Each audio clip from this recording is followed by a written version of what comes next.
welcome to the inaugural episode of FLAL, the Future of Life and Longevity. We have with us Thomas Easton. He is the Mumbai Bureau Chief of The Economist. Good to have you with us, Tom. Thank you for inviting me. So Tom, as our theme is the future of life and longevity, and if you look at what's happening in the last, few months and few years, there are several areas globally which are really impacting life on a day-to-day basis. And even if you look at longevity, three areas that come to mind, and I know you're an expert on most of them. The first one is, think of it this way. We came out of the pandemic, and then just a few months later, we had the Ukraine war, and which continues. And now recently we've started with the Israel war. Where do you think this is going, and how is this really affecting people across the world?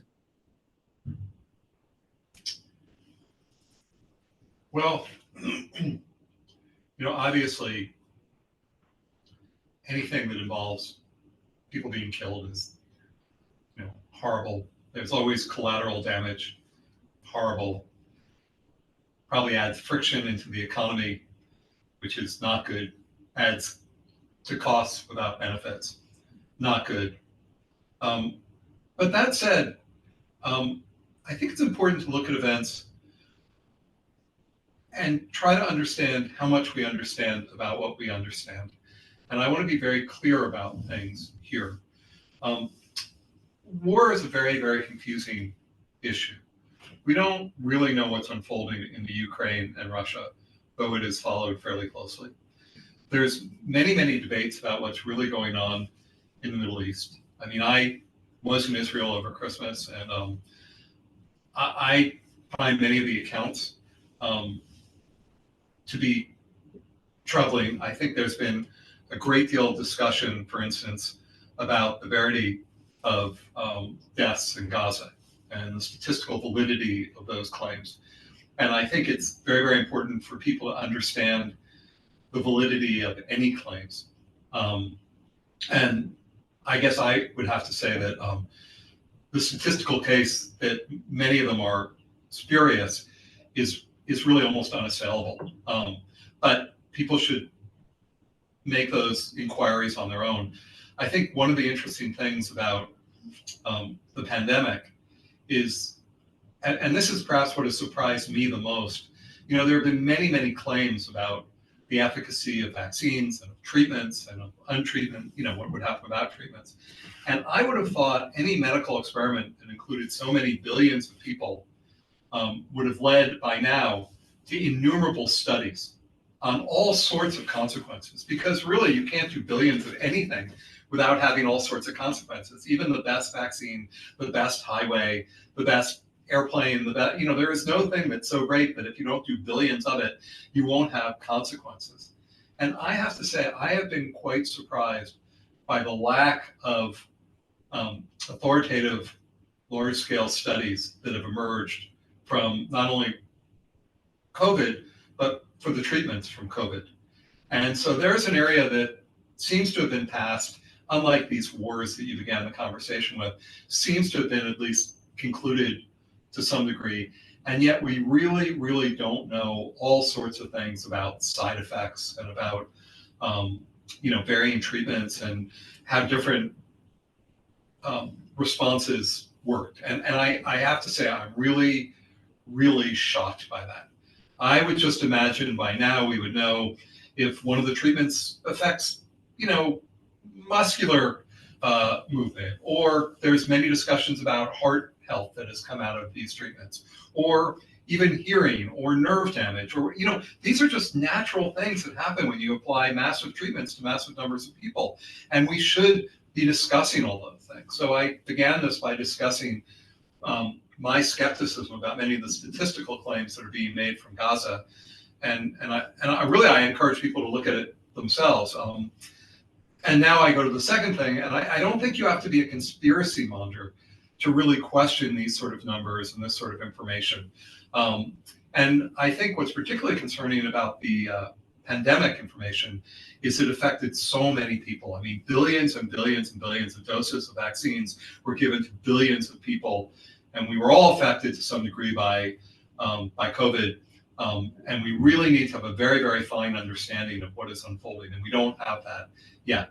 So to the extent there are things we don't understand, I tend to be pessimistic. To the extent there are things that we know that are difficult and we're trying to get our hands around and we're trying to understand, I tend to be optimistic. So I think many of the things we might think are bad, that, for instance, air counts. If you live in India, you'll see very, very high pollution counts in Delhi and in Mumbai. And you can conclude that will be a tremendous problem looking ahead for many of the people who live in these cities, including me. But I'm not entirely negative, because I think everybody is looking at these air counts. And by everybody looking at them, steps are going to be made to ameliorate this problem. And I think there will be a collective will to ameliorate these problems. So, funnily enough, some of the most depressing information on longevity that you may see, I find to be vaguely encouraging.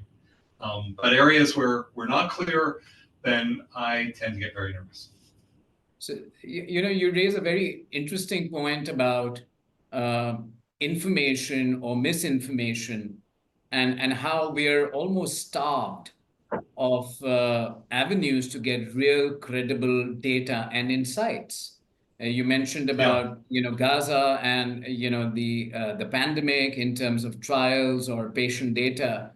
For a minute, if you understand and see what's happening with campuses across the United States in the last fortnight, and when you think about some of the information available, and like you mentioned, not a lot of it is credible, where do you see this playing out? Is it going to be non-state actors fueling misinformation and propaganda, and riling up people? Where do you see this happening? So I think there's a huge credibility issue with state, non-state, private actors, everyone. I don't think people believe what they read, and I think they have cause not to believe what they read.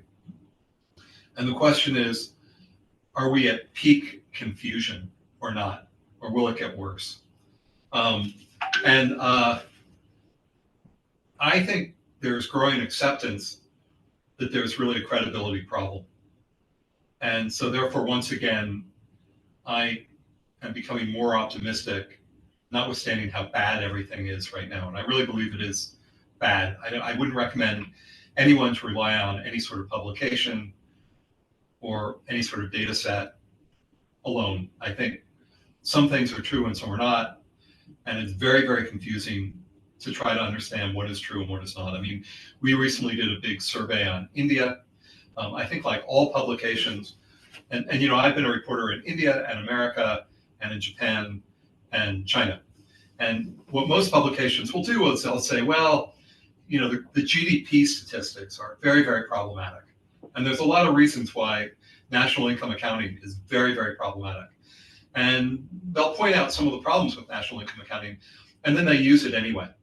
But it's still going up 8.2% or 6.4% or 6.7%.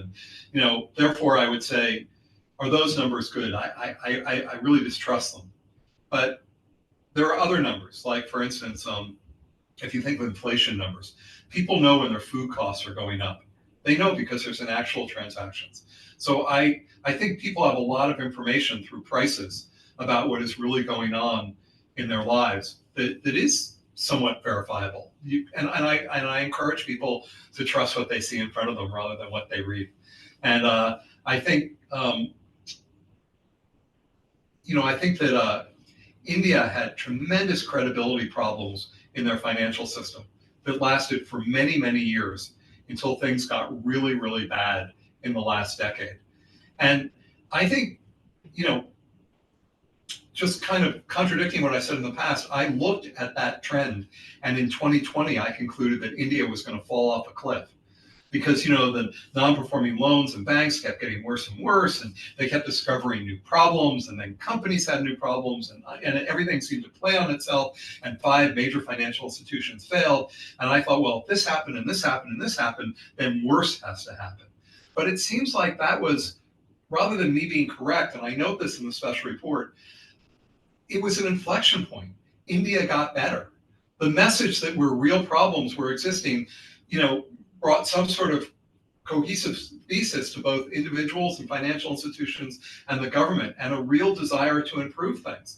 And I think in the years since, the financial system has gotten much stronger in India, and companies have gotten much stronger. I mean, certainly their balance sheets show that, and their income statement, all sorts of pieces of evidence show greater strength in the financial system of India. So, you're tempted to extrapolate bad things rather than see inflection points. And this was really, I think every reporter, some reporters are, I guess, affected by what they got right. And I guess I'm a reporter that's most haunted by the things I got wrong. And so I was very conscious while going through the special report of what I didn't understand in 2020 in India, what I didn't see going in, how I just extrapolated trends rather than seeing that things were changing. And so, I think that also applies to information more broadly. I think people broadly understand right now that there's a problem with information. They don't trust their social media, they don't trust their government, and they don't trust their publications. So we can extend that into just a broader chaos. Or we could conclude, now that we can talk about this so frankly, you and me, and everyone else will probably agree with these credibility problems, that we may be at a moment where things will improve. Now, I don't think they will improve because a law will be passed by the government to improve them. I don't think they'll be improved because publication heads say that they will be more accurate in the future. It'll happen in other ways. People will gravitate towards sources that prove to be true. And so I gave you one source, which is, vegetable prices. That is a true price. And I think people will increasingly look at inflation in terms of their home basket of products. They won't look at the inflation number. They'll say, it costs me so much more to fly to someplace, to send my children to school, to buy a book, to buy a vegetable. They're beginning to create their own inflation baskets and circulate those. Right. Historically, we've gone from that to cohesive entities that establish their credibility. And just to conclude on that, broadly, India is now pushing credit rating agencies to get a better credit rating agency. They say that the country deserves to be trusted more than it has been trusted in the past. And I think that that's true. It does deserve to be upgraded. It's not a perfect place. It's got all sorts of problems. There are all sorts of numbers that are wrong. But on balance, things are getting better. And I think that the agencies will reflect that. This is not a AAA country, but it's not a borderline junk country either anymore. And they'll look at this in all sorts of, they'll also look at that in terms of legitimacy, in terms of the pharmaceutical products and so forth that they take. India is part of a huge migration in that area as well that we could discuss. Can we talk a little bit about things that I see in that area? Sure, absolutely. But I must tell you that you shouldn't beat yourself about being wrong about India failing in 2020. India has proven, several people who bet against India, we've proven them wrong time and again. So don't beat yourself on it. And I think you're right. I mean, you're right in the sense that not just as an economy, but as a nation, the last 5 to 10 years have been transformational for the country in many respects. One can argue it's about the leadership, it's about the people, resilience, how we manage the pandemic, and even the post-pandemic, how the growth has been. I want to just quickly, since we are talking about GDP and the Indian economy, where do you see the world economy, going ahead? Clearly, post-pandemic, certain nations have still not got, their stride back. And all in all, where do you see us in the next sort of year or so? So I think one of the most important things in an economy is what it wants to do. I know that sounds really simple, but what does it want to do? And I feel what India wants to do is grow. Now, it hasn't always been that way. Sure. Sometimes it had other priorities, but now it wants to. So it will, I think, accomplish that goal of growing. Now, what does Europe want to do? Does it really want to grow? I'm not sure that it does. America is growing, but what does it really want to do? Many people in America do not want to have it grow. I mean, if you go to the protesters on Ivy League schools, they're not just protesting Gaza. They're protesting capitalism. They're protesting, death to America more broadly. They're part of the finest and most select schools in the United States, and they're protesting all sorts of aspects of a dynamic economy and its participation in the world. And they're doing that while not attending classes. They're doing that while not studying. They're doing that while not taking advantage of the $70,000 or $90,000 a year tuition that either their parents are paying or they're lucky enough to have a financial grant to be there. So, if you think, one thing to compare is the lawn, which is manicured and beautiful and served with takeaway coffee and sushi at Columbia, with the far rougher lawn at IIT Bombay, which has overgrown spots and brown spots and dirt spots, and nobody's serving anybody with coffee or sushi or any of this other stuff, but kids are studying. And if you're an economy, who do you want to bet on? The kids from that lawn in IIT Bombay that is rough and overgrown and not, have cracks in the staircase, or the kids who are doing whatever they're doing on the lawn at Columbia University. I mean, I think you would just bet on the kids at IIT Bombay. I mean, that is just, they're so serious about what they want to accomplish. And that's true at so many of the schools, or if you go to, I was just talking to someone earlier today about coaching academies, and they're very controversial things in India. But all those kids who work 16 hours a day, I know they're not the nicest places, but, you look at that and you have to say, those are people who want to grow.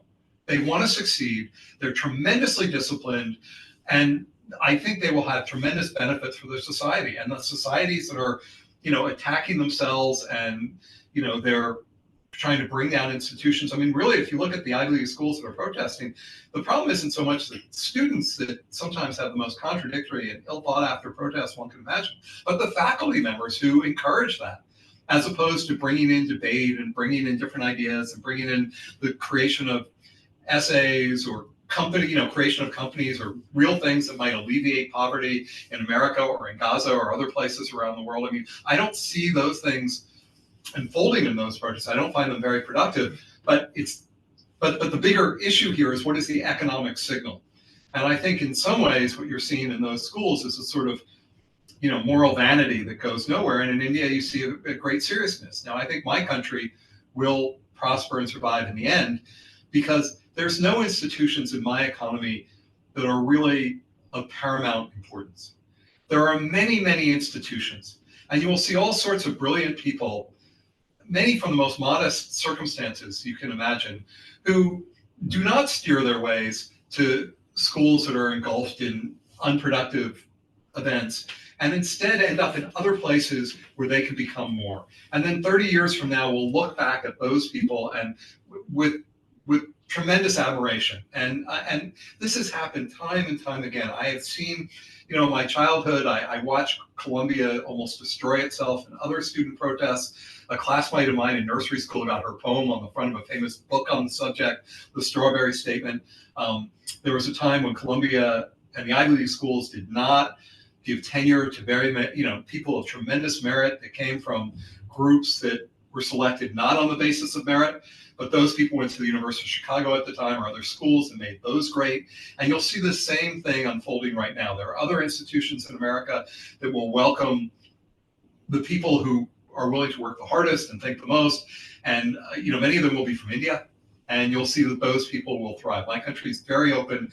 We will be saved by our openness and not what you see now.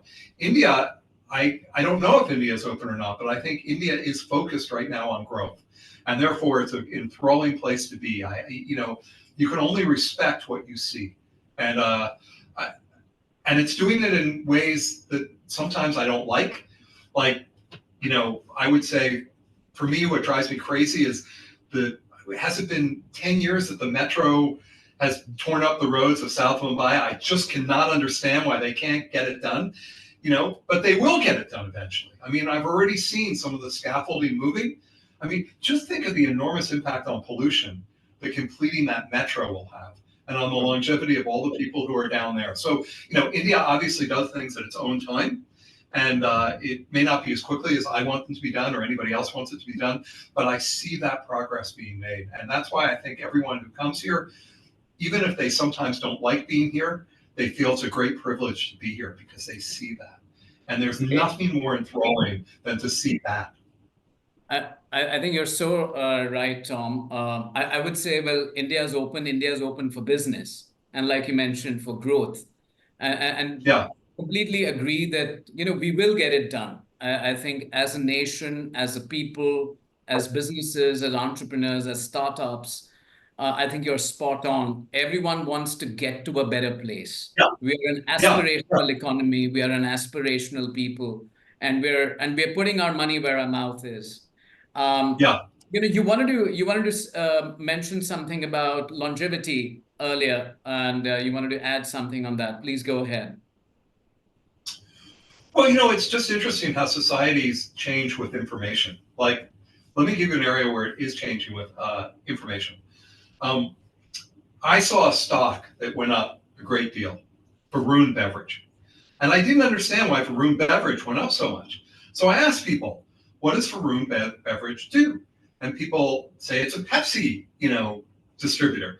And I went like, Pepsi's been around forever. I mean, how could all of a sudden Pepsi have such a big impact on a company's fortune? But it turns out that Varun makes an energy drink, right? It's a fairly inexpensive energy drink that's incredibly popular. And I understand that the energy drink is drunk by people who used to chew, is it pan? Which is a tobacco infused kind of narcotic that people in Mumbai traditionally have chewed a lot. Now, I have recently, and I mean in the past 4 days, looked at many cancer studies concerning India. And the incidence of jaw and throat cancer is just staggering. I think quite a bit from chewing that pan. I think it's just an absolutely toxic, terrible product for people to chew. It's Now, the you might think, tobacco. You're right. It's yeah, the chewing tobacco. Yeah. yeah. And you might think that like an energy drink is not the healthiest thing in the world, but Mm. it's a huge migration from pan, which is really bad. And as more and more people understand the terrible health consequences of pan and the less terrible consequences of a heavily caffeinated energy drink, and it's happening. That migration is happening. I think, I talk to people who eat, they love it, right? They don't want to give it up. But knowledge about its toxic effects are already spreading. And that's a very, very positive. And you see the market movements in that area. And, when you talk about that change, you're talking about vast numbers of people. I mean, more people than you can even imagine, because that's how many people chew today and who won't chew tomorrow. So this is not a Sure. tiny Sure. little incremental, incident.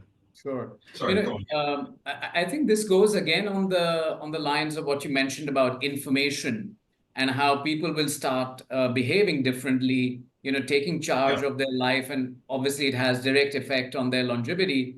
So let me just also correct you there. So it's not the pan which is causing cancer; it's the tobacco in it. So there are certain yes, people yes. who No, add I the understand. tobacco We have instead no of dis- right. Yeah, we have no disagreement about that. But it is the product that they chew. Yes, I Right. understand that. Yeah. So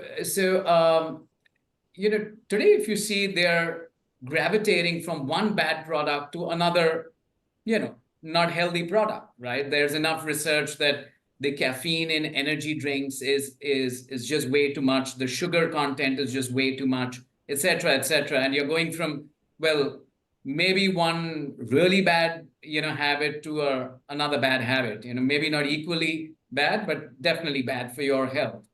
Um, just in closing, Tom, we had discussed this earlier. This Can, year, can half I the push back on you? I want to push back on you on that. Most things that are good happen on the margin. People don't go from doing bad things to training for marathons and eating only fruit juice, drinking, living on fruit juice, yeah, right? They make steps. India is not going to go from borderline junk to AAA. They want to get to a 2% annual fiscal deficit. They're now at 6. they have a reasonable case to get to 4.5.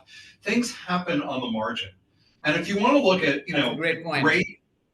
great versus bad, it's too high a standard. And one of the reasons India is exciting, I mean, people tell me that that Juhu Tara Beach used to be a garbage dump. And now it's just a lovely place every day. But a lot of other places in Mumbai are not that clean. But you can't do everything overnight. As habits will change and as people see things. And I think what you see in India, or what I see, and I don't know it as well as you do, and many people, I've been here 5 years, what I see is just constant incremental improvement. And that is very exciting. And sometimes when I go back to my country, I see the opposite, or I see it flat. I don't see the incremental improvement. So I think what thrills people about India is not that it's a perfect place, but it's an improving place, and that's a cause for tremendous pride. And I feel it is a country that is also proud of where it's going. And you know what? You do not see that in all the other countries, in many of the countries that I now visit. You go to many European countries, you go to parts of America, and it's constant. These are societies that are tearing themselves apart. So, I mean, I really feel like being here, for me, has been a gift for that reason, if no other. Yeah, I'm glad, Tom, and I echo those sentiments that it is a great place to be. Speaking of which, half the world's going to vote this year, including your country, America, and mine, India. How is that shaping? How are these two mega elections and others, shaping the world? How is it affecting life and longevity? So, in my country, one of the greatest controversies is how people vote. There's tremendous concern about the legitimacy of a vote and therefore the legitimacy of democracy. And I don't think my country has approached that particularly well. I think the best response my country could do is to make the voting system unimpeachably tight. Even if it takes ink on your finger or something like that, to spell all doubts that democracy is in peril because the voting is fraudulent. And that will, by itself, alleviate all conspiracy theories and other thoughts about an election. Now, in India, there aren't as many of those sorts of concerns. I may be wrong. I mean, people generally accept the legitimacy of the vote.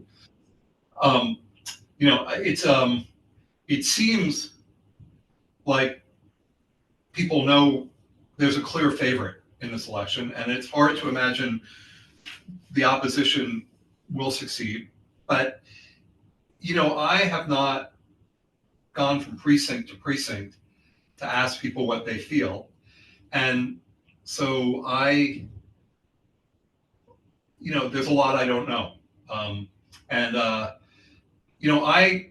I've actually watched voter fraud in other jurisdictions. I watched it in Brooklyn, where I once lived, and nobody really questioned it because I figured the same candidate would win anyway, fraud or no fraud. But this question of legitimacy, are you a legitimate winner, is a very, very large question in the world. And people need to feel confident in the legitimacy of the people for whom their country is being led, in the people who lead their countries. I don't think now anyone questions the legitimacy. I know the voting is so strange in India that, it's coalitions, that you never get more than 30 or 40% of the overvote and stuff like that. But within the Indian system, I don't think anyone really questions the legitimacy of the leadership here. And I think that's very, very important, like more important than you can possibly imagine. They don't really respect the legitimacy in the vote in Russia, in China, you see in America, even in Europe, there are questions. I mean, it's just a very strange period in the world where India is becoming a source of global legitimacy. But I think that that's actually sort of happening, regardless of who wins, Yeah. So that's my answer on both. Do you disagree with what I said?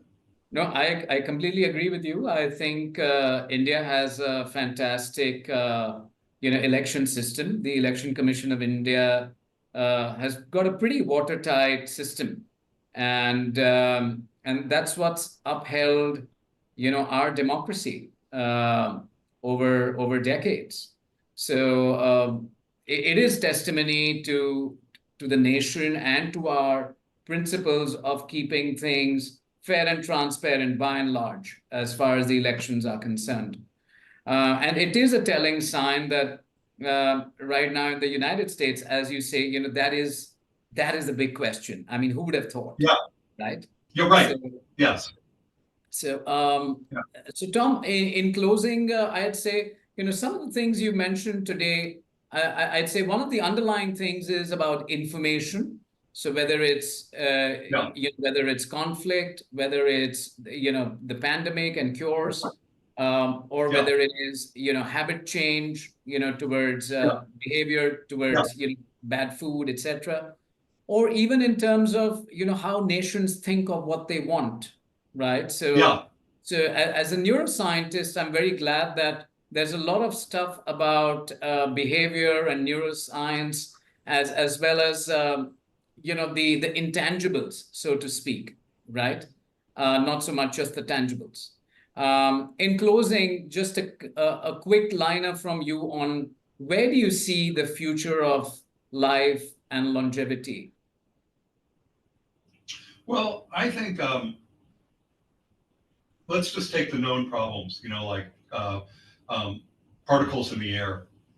I think that will get better. I think it will improve because people know that it's a problem and they'll work on it, and they won't work it at the rate of speed. They'll be like the metro in downtown Mumbai, right? It won't happen at the rate of speed that you and I want, but it will happen because people care about that and they care about their children. I think, when we talked about food, I think people care more than they used to care about what goes into food, and they'll become more knowledgeable about it. And I mean, if you look at part of the tension in the Indian agriculture world is the production. It's no longer starvation versus non-starvation. It's the production of healthier foods versus less healthy food, and that's a huge inflection point as well. And 10 years from now, I think there'll be a lot of things. There'll be more horticulture. There'll be more wheat with low sugar content. There'll be all sorts of things that will be better. So in many, many basic ways, I think things will be better. I wish we had more medical studies coming out about what happened during the pandemic, because I think the central medical authorities did not distinguish themselves well in terms of tracking what unfolded and the origin of what unfolded. People don't trust the central health authorities to the level that maybe or maybe not is deserved, but so I don't think that there's a lot of faith on higher level things, and maybe for good reason, and I don't know how that will change. But I think lower level things they can see, they can track the particulate level on their cell phone, they can see nutrition levels, they can see they care about their children. So the things that people can control will get better. And I think there'll be information for them to help them make wiser selections. Even if the selections they make are not optimal, they'll be better than they were before. So I think all that will be positive. And I think the India that I may visit in a decade, do you think anyone disbelieves but that it'll be a better place? I think everybody would say that that'll be a better place. And that's not to criticize it today. I just think that they'll all, and maybe even the metro will be finished by then. I'm sure it'll be finished way sooner, and your trips from Juhu to South Mumbai will be way more pleasurable. Yeah, I'm in Juhu, the only people who refuse to visit me ever are not people from St. Petersburg or Geneva or New York or Paris or, California or Latin America. No, it's people from South Mumbai. As you know, the road has opened from North Mumbai to South Mumbai, but not from South Mumbai to North Mumbai. So, yeah, they just, it's a foreign country. I'm one of those guilty as well, and guilty as charged. I completely agree. It will take a lot, to get me from South Mumbai to Juhu at this stage. But thank you so much, Tom. It was such a pleasure speaking to you. Okay. Thank you for all your insights. Take care. Bye-bye.